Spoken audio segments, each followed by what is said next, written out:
بلا دھڑک وہ پرے روم کا دروازہ کھولے اندر آ گئی، مگر اندر موجود منظر نے اس کو ورطائے حیرت میں ڈال دیا۔ وہ سفید شلوار قمیض پہنے، شلوار کو ٹخنوں سے اونچا باندھے قیام میں کھڑا قدرے بلند آواز میں قرآن پاک کی تلاوت کر رہا تھا، اور آیت نے زندگی بھر اس سے حسین منظر نہیں دیکھا تھا۔ وہ اس منظر میں جکڑی کھڑی رہی، جانے کیوں، مگر وہ وہاں سے ہل نہیں پا رہی تھی۔ وہ رکوع میں گیا، سجدے میں گیا، لیکن آیت اس جگہ سے 1 انچ بھی نہ ہل پائی جہاں وہ کھڑی تھی، اور بالآخر صالح نے سلام پھیرا۔ جب اس نے دائیں جانب سلام پھیرا تو وہ اس کا مکمل چہرہ دیکھ پائی تھی۔ صاف چمکتی گندمی رنگت، تیکھے نین نقوش، ہلکی بڑی ہوئی شیو اور کالے چھوٹے چھوٹے بالوں والا وہ مرد آیت کو بے انتہا پرکشش لگا۔ وہ سلام پھیر کر اب حیرت سے آیت کی جانب دیکھنے لگا، جس پر اس نے گڑبڑا کر اپنی نظریں نیچی کر دی۔ محترمہ،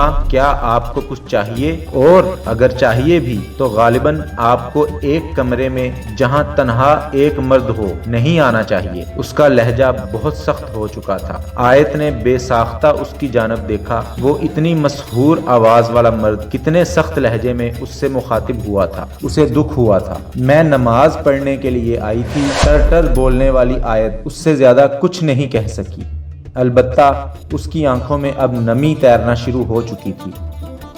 تو کیا آپ نہیں جانتی کہ یہ بوائز کالج کا پرے روم ہے؟ یہاں مرد ہی ہوں گے نا؟ جانے کیوں وہ اس سے اتنی دیر بات کر رہا تھا۔ شاید وہ اس لڑکی کو سمجھانا چاہ رہا تھا۔ مجھے اندازہ نہیں تھا کہ مرد یہاں نماز پڑھتے ہوں گے۔ وہ اپنی بات صحیح طور پہ اس کے آگے پیش نہیں کر سکتا۔ سیریسلی؟ آئی برو اچکا کر وہ اس پر طنز کر گیا۔ میں جا رہا ہوں، اور دروازہ لاک کر کے نماز پڑھیے گا۔ یہ بوائز کالج ہے، یہاں مردوں کا آنا جانا ہے، انڈرسٹینڈ؟ اب وہ قدرے نرم لہجے میں مخاطب ہوا تھا، کیونکہ وہ اس کے لہجے میں چھپی نمی بھانپ چکا تھا۔ چہرے کی تو اس نے صرف ایک جھلک ہی دیکھی تھی، ورنہ اگر چہرہ دیکھتا تو اندازہ لگا لیتا کہ وہ رو دینے کو تھی۔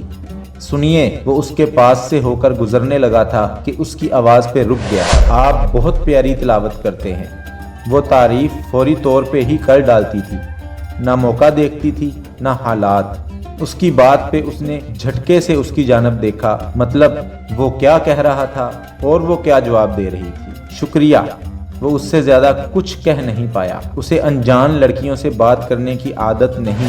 یہ کہتے ہی وہ رکا نہیں تھا۔ اس کے جانے کے فوراً بعد آیت نے اس کی ہدایت کے مطابق دروازہ لاک کر لیا تھا۔ اس کے پاس سے گزرنے پہ اس کی عطر کی خوشبو اس کو بہت پاکیزہ لگی۔ اس کی غلافی آنکھیں مسکرا رہی تھیں۔ وہ اسی جائے نماز پہ کھڑی ہوئی اور بے ساختہ مسکرا اٹھی۔ پھر کچھ یاد آنے پہ فوراً استغفر اللہ پڑھا۔ اف آیت، کیا ہو گیا ہے تمہیں؟ وہ خود پہ حیران ہو رہی تھی۔ وہ اتنی بے اختیار تو نہ تھی۔ وہ تو ڈراموں فلموں میں بھی ہیروز کو ٹکر ٹکر نہیں دیکھتی تھی، اور اب تو وہ اصل زندگی میں یہ کام کر چکی تھی۔ کیسے وفا پہ یقین کر لیں۔ امید ہے ناظرین آپ کو ہماری آج کی ویڈیو پسند آئی ہوگی۔ آپ سے گزارش ہے ہمارے چینل کو لازمی سبسکرائب کر دیں اور بیل آئیکن لازمی پریس کریں، تاکہ آنے والی ہر ویڈیو آپ تک بآسانی پہنچ سکے۔ آپ کی محبتوں کا شکریہ۔ اللہ حافظ۔